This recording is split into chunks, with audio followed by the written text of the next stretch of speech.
नमस्कार, बहुत स्वागत आपका इंडिया वॉइस पे। मैं हूं आपके साथ समृद्ध मिश्रा। वक्त तो चला है देवभूमि समाचार का, तो शुरुआत करते हैं बुलेटिन की पहली खबर के साथ। रामनगर के दीवानी न्यायालय में आज सुबह धमकी भरे ईमेल मिलने से हड़कंप मच गया। आपको बता दें, कोर्ट प्रशासन को बम से उड़ाने की धमकी मिलनी थी, जिसके बाद तुरंत कोर्ट परिसर खाली करवाया गया। पुलिस ने पूरे परिसर में सर्च ऑपरेशन शुरू कर दिया है और आपको बता दें कि सुरक्षा के लिए अतिरिक्त फोर्स तैनात कर दी गई है। कोर्ट के कर्मचारियों और इसी के साथ आगंतुकों को यहां पर सुरक्षित बाहर निकाला गया। प्रशासन ने जनता से शांति बनाए रखने और अफवाहों से बचने की अपील की है। मामले की जांच फिलहाल जारी बताई जा रही है और धमकी देने वाले की पहचान के लिए यहां साइबर और स्थानीय पुलिस टीम जुटी हुई है।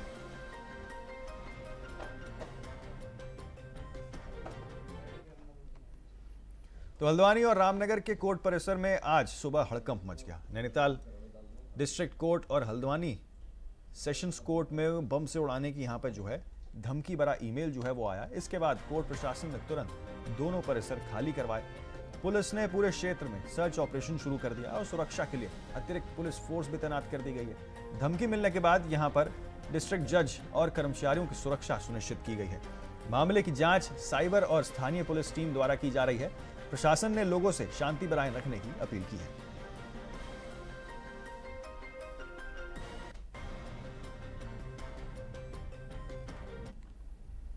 तो राजधानी देहरादून में राजभवन जाने वाले मार्गों पर पुलिस ने बैरिगेटिंग कर दी और कांग्रेस कार्यकर्ताओं को आगे बढ़ने से रोक दिया। पुलिस ने पूरे इलाके में पर्याप्त बल तैनात किया ताकि कानून और व्यवस्था बनाए रखी जा सके। एसपी सिटी ने संवाददाता हितेश त्यागी से बातचीत में बताया है कि पुलिस हर स्थिति से निपटने के लिए पूरी तरीके से तैयार है। प्रशासन ने जनता से शांति बनाए रखने और अफवाहों से बचने की अपील की है। सुरक्षा व्यवस्था को यहाँ पर कड़ा कर दिया गया है और स्थिति पर लगातार नजर रखी जा रही है।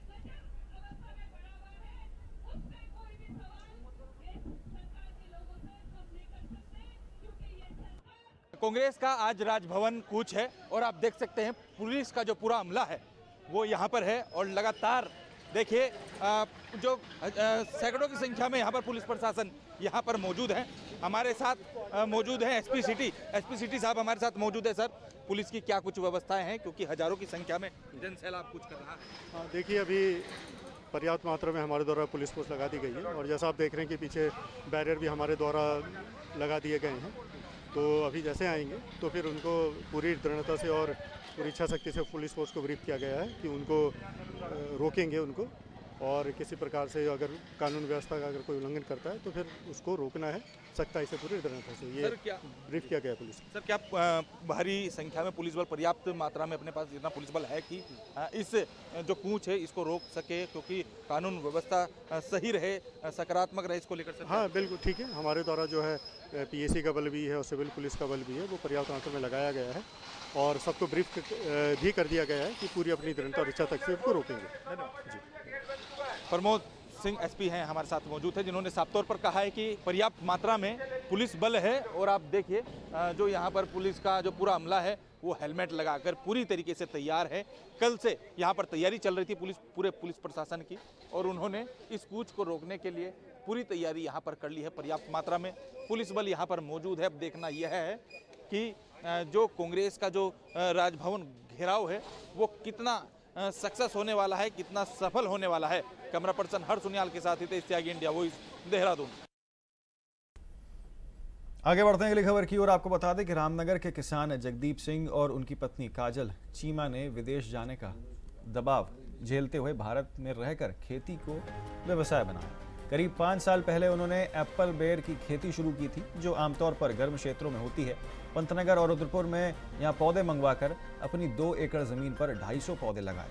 जैविक उर्वरकों और प्राकृतिक तरीकों से उनकी खेती सफल हुई है। अब स्थानीय और देश भर में उनकी उपज की मांग की जा रही है। यह दंपत्ति साबित कर सकता है और कर रहा है कि किस तरीके से धैर्य, मेहनत और सही सोच से गांव में रहकर भी आत्मनिर्भर और मुनाफा संभव है।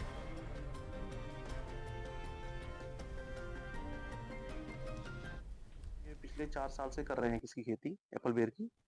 तो इसमें हमने 4 तरह की वैरायटियां लगा रखी हैं, जिसमें कि ग्रीन एप्पल बेर है, रेड एप्पल बेर है और कश्मीरी रेड बेर है, और एक रेड वैरायटी और है। ये हमारे घर से ही जो कस्टमर है हमारे घर से ही लेके जाते हैं। 100 से 120 रुपए रेट है वैरायटी के अनुसार। 2 एकड़ में पेड़ लगाए हुए हैं और ये 250 से प्लस पेड़ हैं ये, इसमें ये चारों वैरायटियां बेर की। सर पेड़ पौधों से तो मेरा पहले से ही लगाव रहा, तो मैंने सोचा है कि कुछ ना कुछ मतलब पेड़ नई वैरायटियाँ लगाई जाएँ, जो यहाँ लोकल क्षेत्र में नहीं मिल रही हैं। तो इसलिए सोच के मैंने फिर कुछ नए पेड़ ये बेरों के लगाए थे और जिसका उत्पादन मुझे अच्छा मिला है और मुझे मतलब गेहूँ, धान के मुकाबले अपनी जो पारंपरिक खेती है, उसके मुकाबले मुझे ज़्यादा इसमें फ़ायदा मिल रहा है और कम देख-रेख में अच्छी फसल हो रही है। तो हरिद्वार में अवैध खनन के खिलाफ प्रशासन ने बड़ी कार्रवाई की है। जिलाधिकारी मयूख दीक्षित के निर्देश पर यहां पर खनन विभाग और प्रशासनिक टीम ने रामपुर रायघाट क्षेत्र में छापेमारी की। मौके पर सूचना मिलने के बाद जिला खनन अधिकारी और टीम पहुंचे, जहां 2 ट्रैक्टर ट्रॉली और एक 4x4 लोडर मशीन अवैध खनन करते हुए पकड़ी गई है। जब्त वाहन की यहां पर जो है सभी वाहनों को जब्त कर चौकी विक्रमपुर में सुपुर्द कर दिया गया है। प्रशासन ने यहां पर साफ किया है कि अवैध खनन बर्दाश्त नहीं किया जाएगा। जिलाधिकारी ने सभी उप जिलाधिकारियों को सख्त निगरानी और नियमित छापेमारी के निर्देश दिए हैं। तो किस तरीके से आपको बता दें, अवैध खनन के खिलाफ प्रशासन ने यहां बड़ी कार्रवाई करते हुए ट्रैक्टर ट्रॉली को जब्त किया है। कार्रवाई की जा रही है और जहाँ से भी शिकायत प्राप्त होती है अवैध खनन की, वहाँ पर बली लक्सर में हो, हरिद्वार में हो, भगवानपुर में हो, हमने त्वरित कार्रवाई करी है। अभी कल परसों में भी हमने कार्रवाई करी थी। इस पर ट्रैक्टर ट्रॉली और आदि जो व्हीकल्स हैं उनको सीज किया गया। तो मुख्यमंत्री के निर्देश पर हरिद्वार में त्वरित समस्या समाधान के लिए जिला प्रशासन ने जन सुनवाई कार्यक्रम आयोजित किया गया। जिलाधिकारी मयूर दीक्षित की अध्यक्षता में जिला कार्यक्रम सभागार में हुई इस सुनवाई में बड़ी संख्या में फरियादी पहुंचे। कार्यक्रम के दौरान विभिन्न विभागों से संबंधित लगभग 51 शिकायतें जो है वो दर्ज की गई हैं। इसमें पेयजल अतिक्रमण और शासन से जुड़ी शिकायतें शामिल थीं। सभी शिकायतकर्ताओं से अधिकारियों ने मौके पर चर्चा की और आवश्यक निरीक्षण के लिए टीम भेजी गई है। प्रशासन ने भरोसा दिलाया है कि शिकायतों का त्वरित और उच्च स्तरीय निस्तारण सुनिश्चित किया जाएगा।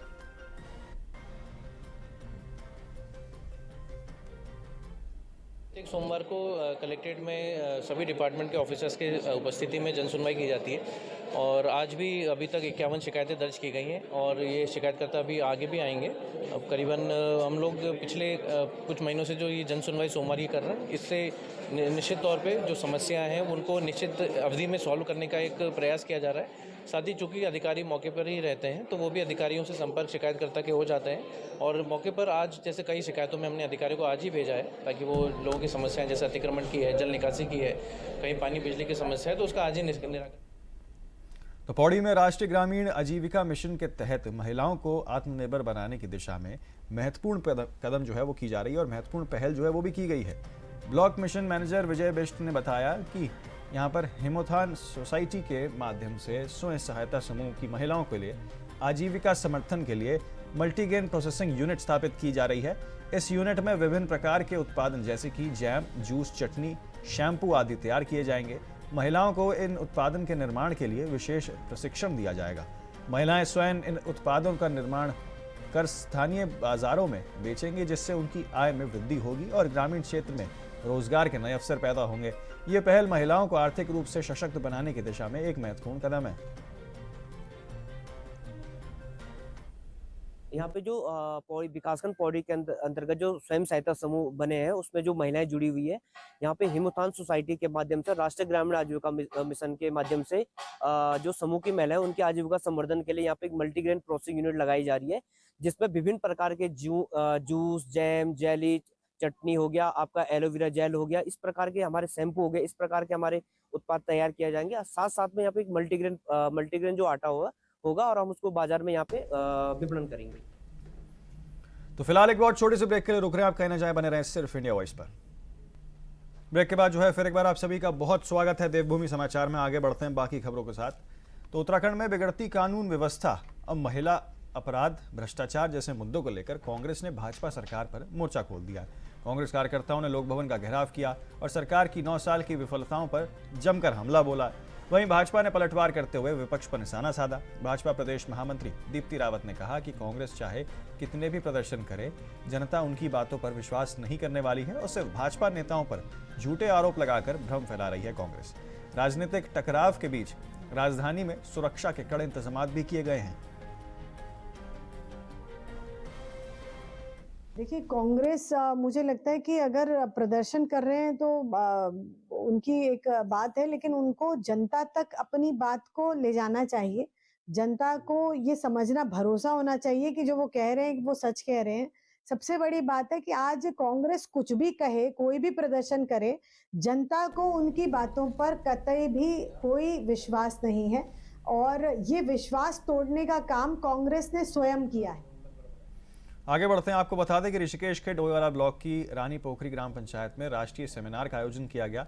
कार्यक्रम में ऋषिकेश एम्स की निर्देशक प्रोफेसर डॉक्टर मीनू सिंह के साथ एम्स के यूथ एंड वेलफेयर विशेषज्ञ डॉक्टर संतोष कुमार उपस्थित रहे। साथ ही कार्यक्रम में मौजूद लोगों को बताया गया कि एम्स लगातार आम जन के लिए स्वास्थ्य को लेकर समय समय पर जागरूकता कार्यक्रम और स्वास्थ्य सेवा कैंप आयोजित करता है। एम्स निर्देशक प्रोफेसर डॉक्टर मीनू सिंह ने कहा कि आज हम अपने स्वास्थ्य को लेकर बहुत ज्यादा गंभीर नहीं हैं, लेकिन जन जागरूकता से हम स्वास्थ्य को सही रख सकते हैं।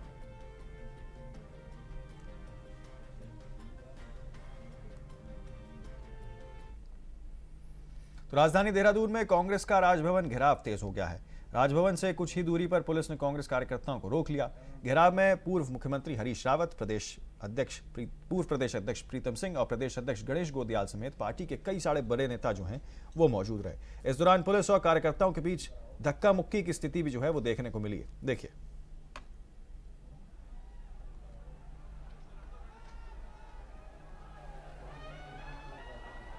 उत्तराखंड की राजधानी में आज पूरे प्रदेश भर से कांग्रेस का जो कार्यकर्ता है वो सड़कों पर है। राजभवन का कूच कांग्रेस यहां पर कर रही है और आप देख सकते हैं जो कांग्रेस का जन सैलाब है वो राजभवन की ओर बढ़ रहा है। हालांकि राजभवन से पहले जो पुलिस प्रशासन है उन्होंने इस कूच को यहां पर रोक लिया है। बड़ी बात यह है कि जो कांग्रेस के मुद्दे हैं, अंकिता भंडारी का मुद्दा हो, नकल का मुद्दा हो या फिर बिगड़ती कानून व्यवस्था का मुद्दा हो, कई सारे ऐसे मुद्दे हैं जिसको लेकर कांग्रेस पार्टी आज राजभवन का कूच कर रही है। और आप देख सकते हैं किस तरीके से पुलिस प्रशासन और जो कांग्रेस के कार्यकर्ता हैं उनका संघर्ष यहाँ पर हो रहा है। कांग्रेस के पूर्व मुख्यमंत्री हरीश रावत इस राजभवन घेराव में मौजूद हैं, गणेश गोदियाल यहाँ पर मौजूद हैं, सुमित हृदय यहाँ पर मौजूद हैं और करण महारा यहाँ पर मौजूद हैं। गणेश गोदियाल, तमाम कांग्रेस के जो वरिष्ठ नेता है, जिम्मेदार नेता है प्रीतम सिंह, जिन्होंने इस मोर्चे का जो नेतृत्व कर रहे हैं, जिसकी जिम्मेदारी प्रीतम सिंह को यहाँ पर मिली थी। कांग्रेस ने अपने वरिष्ठ नेता प्रीतम सिंह को इस नेतृत्व की जिम्मेदारी सौंपी थी। बहरहाल आप देख सकते हैं कि हजारों की संख्या में जिस तरीके से कांग्रेस का कार्यकर्ता सड़कों पर है। कांग्रेस का साफ तौर पर भाजपा सरकार पर आरोप है कि जो बीजेपी सरकार है षड्यंत्र की राजनीति कर रही है और जनता को बहलाने की राजनीति करती है, भटकाने की राजनीति करती है, मुद्दे से भटकाने का काम यहाँ पर भारतीय सरकार कर रही है, ऐसा कहना कांग्रेस का है। लिहाजा इसके जिस तरीके से यह नेतृत्व प्रीतम सिंह यहाँ पर कर रहे हैं, हजारों की संख्या में ये कार्यकर्ता यहाँ पर मौजूद है, पुलिस फोर्स का पूरा अमला यहाँ पर मौजूद है, कानून व्यवस्था बनी रहे, ट्रैफिक व्यवस्था बनी रहे, इसको लेकर भी जो कानून व्यवस्था है, क्योंकि नए नियुक्त यहाँ पर परमेंद्र सिंह डोभाल एसएसपी के तौर पर आए, उनके लिए भी एक बड़ी चुनौती है। अब देखना यह है कि ये जो संघर्ष है ये अभी कितना तेज चलता है। आखिरकार जिस तरीके से इन लोगों का संघर्ष है ये कहीं ना कहीं अपने बड़े पैमाने पर यहाँ पर चल रहा है और कांग्रेस का साफ तौर पर यह भी कहना है कि 2027 का जो विधानसभा चुनाव होगा वो भारतीय जनता पार्टी के लिए बहुत ही दिक्कतों वाला होने वाला है और ये घेराव साबित करेगा कि 2027 में कांग्रेस की सरकार यहां पर बनेगी। कैमरा पर्सन हर्ष सुनियाल के साथ हितेश त्यागी, इंडिया वॉइस, देहरादून। तो देहरादून के परेड ग्राउंड में आज कांग्रेस का बड़ा शक्ति प्रदर्शन आयोजित किया गया। हजारों कार्यकर्ता इसमें शामिल हुए, जिसमें बड़ी संख्या में महिलाएं भी मौजूद रहीं। पूर्व मुख्यमंत्री हरीश रावत और प्रदेश अध्यक्ष गणेश गोदियाल समेत कई बड़े पार्टी के नेता जो हैं वो मंच पर दिखाई दिए। प्रदर्शन पर मुख्य एजेंडा महिला अपराध, अंकिता भंडारी हत्याकांड और भर्ती परीक्षाओं में नकल जैसे मुद्दे रहे हैं, जिसके विरोध में पार्टी ने राजभवन घेराव की रणनीति बनाई। राजधानी में राजनीतिक सरगर्मी बढ़ गई है और सुरक्षा के कड़े इंतजाम भी किए गए हैं।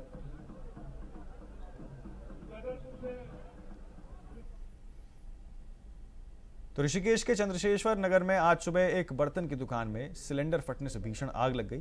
तेज धमाके के साथ ही ऊंची आग और धुएं ने इलाके में अफरा तफरी मचा दी। स्थानीय लोगों ने तुरंत दुकानदार को बचाया और आग बुझाने की कोशिश शुरू की है।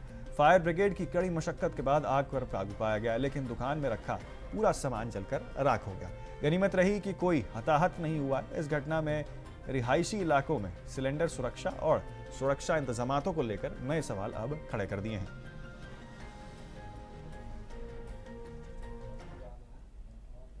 उत्तरकाशी के जनपद के सभी ब्लॉक प्रमुखों की अहम बैठक आयोजित की गई, जिसमें सर्वसम्मति से जिला ब्लॉक प्रमुख संगठन का गठन किया गया। यह निर्णय जनपद की विकास योजनाओं और जन समस्याओं को मजबूती से उठाने की दिशा में एक महत्वपूर्ण कदम बताया जा रहा है। बैठक में आपको बता दें कि राजदीप परामर को ब्लॉक प्रमुख संगठन का अध्यक्ष चुना गया है। वहीं संगठन की नई टीम में रणवीर सिंह को सचिव, रणदेव राणा को उपाध्यक्ष और ममता पवार को कोषाध्यक्ष बनाया गया। आपको बता दें कि नवनिर्वाचित अध्यक्ष राजदीप परामर ने कहा कि इस संगठन का मुख्य उद्देश्य जनपद में विकास कार्यों को तेज करना और क्षेत्र की समस्याओं को शासन प्रशासन के सामने प्रभावी तरीके से रखना है। जी, आज शिवरात्रि के महापर्व पर आज जिला मुख्यालय में हम सभी प्रमुखों द्वारा यहाँ पे एक बैठक आहूत की गई, जिसमें हमने सभी अपने अपने विकास खंड में हो रही विकास की क्या क्या योजनाएं हमारी चल रही हैं, हमें क्या क्या अच्छाई हैं, क्या क्या बुराइयां हैं, क्या कठिनाइयां हमें आ रही है, तो हमने सब ने आपस में साझा की। और संगठन की दृष्टि से हमने आज जो है यहाँ पे जो बैठक रखी गई है, उसमें हमने संगठन का भी यहाँ पे चुनाव किया है, ताकि कैसे हम अपने 6 के 6 जो विकास खंड है उसको कैसे हम मजबूत करें। उसके लिए सर्वसहमति से मुझे अध्यक्ष पद के लिए और हमारे जो चिन्यारी रिसोर्ट के प्रमुख है रणवीर महन जी, उनको सचिव बनाया गया। और हमारे जो मोरी के जो हमारे तेजतर्रार हमारे जो प्रमुख है उनको उपाध्यक्ष बनाया गया। हमारे भाई रणदेव जी को उपाध्यक्ष बनाया गया। और जो हमारी भटवाड़ी की जो प्रमुख है बहन ममता पवार जी को कोषाध्यक्ष बनाया गया। और जो हमारी जो नौगांव की जो प्रमुख है उन्हें सदस्य बनाया गया। और जो पुरोला की जो नीतिशा शाह है हमारी, उन्हें सह सचिव बनाया गया। तो आज जो हम सभी ने यहाँ पे एक बैठक में जो हमने निर्णय लिया कि हम सभी जो है संगठित होकर कार्य करेंगे। एक ही उद्देश्य है कि विकास स्तर को मजबूती प्रदान करना। हम विकासखंड मोरी या जो भी हमारे 6 विकासखंड है, हम इन जो भी मुख्य मांगे होगी हम प्रदेश स्तर पर ले जाएंगे। और हम भी भाजपा के ही निर्वाचित ब्लॉक प्रमुख है। हम सरकार से कुछ जो हमारी जरूरी मूलभूत समस्या होगी हमारी, उनको कराने का प्रयास करेंगे, ताकि हमें हमारे अभी भी चुनाव 27 में नज़दीक आने वाले, ताकि हमारा जो विकास स्तर है मजबूती से भारतीय जनता पार्टी के लिए काम कर सके। आज हमारा जो मुख्य ध्येय था, आप पहले तो हमारे पास में चर्चाएं हुई है कि अपने प्रत्येक विकास खंड में क्या विकास के कार्य चल रहे हैं और क्या दिक्कतें आ रही है। प्रत्येक प्रमुखों ने अपनी बात रखी है और उसमें हमने अब आने वाला हमारा 27 में चुनाव भी है, क्योंकि हम बिल्कुल प्रधानों से, क्षेत्र पंचायतों से, पूरी गाँव से कनेक्ट हैं हम लोग। हम चाहते थे कि हमारे संगठन एक संगठन बन जाए और संगठन में हमें किसी बात कहीं पे दिक्कत आती है, परेशानियां आती है, तो उस परेशानी को रखने के लिए हम सब लोग एक हैं, एक ही संगठन में, एक ही धागे में, एक ही पार्टी के लोग हैं। और हम जो है संगठन से क्या हुआ कि हमने संगठन में अपनी बातों में इकट्ठा रखने के लिए हम सब लोगों का एक मत हुआ है। और आज हमने उसी परिप्रेक्ष्य में हमारे जो है राजदीप परमार जी को अध्यक्ष बनाया। तो देहरादून में हाल ही में हुए अपराध के बाद पुलिस अब और ज्यादा सतर्क हो गई है। जनपद के नवनियुक्त पुलिस कप्तान प्रमेन सिंह ढोभाल ने कहा कि जो अपराधी देहरादून को शरण स्थली समझ रहे हैं उन्हें पुलिस की रडार पर लाया जाएगा। साथ ही डेमोग्राफी चेंज में भी लोग शामिल होंगे, उनके खिलाफ कड़ी कार्रवाई की जाएगी। एसएसपी देहरादून ने कहा है कि पुलिस की वेरिफिकेशन ड्राइव को तेज किया जाएगा ताकि संदिग्ध तत्वों की पहचान की जा सके। इसके साथ ही पुलिस अधिकारियों के अपराधियों पर निगरानी रखने और उनकी गतिविधियों को ट्रैक करने के लिए प्रभावी कदम उठाने की बात भी कही है। देखिए, पिछले काफ़ी समय में देहरादून में काफ़ी डेमोग्राफिक चेंज हुआ है। न सिर्फ देहरादून में, पूरे स्टेट में ही डेमोग्राफिक चेंजेस हुए हैं। और समय समय पर पुलिस वेरिफिकेशन ड्राइव चलाती रही है। वेरिफिकेशन ड्राइव में कई महत्वपूर्ण सफलताएं भी पुलिस को पूर्व में मिली हैं, लेकिन कुछ त्रुटिवश या कुछ ज़्यादा ध्यान न दे पाने के कारण इस तरीके के जो लोग हैं वो यहाँ शरणस्थली बना के रहते हैं। निश्चित तौर पे ये हमारे लिए चुनौती का भी विषय है और मैं कोशिश करूँगा वेरिफिकेशन ड्राइव को हम और बेहतर तरीके से करें और इस प्रकार के जो लोग हैं उनको चिन्हित किया जाए और वो हमारे रडार पर रहने चाहिए। तो फिलहाल के लिए इस बुलेटिन में मेरे साथ इतना ही। जल्द होंगे हाजिर और खबरों के साथ। आप बने रहें सिर्फ इंडिया वॉइस पर।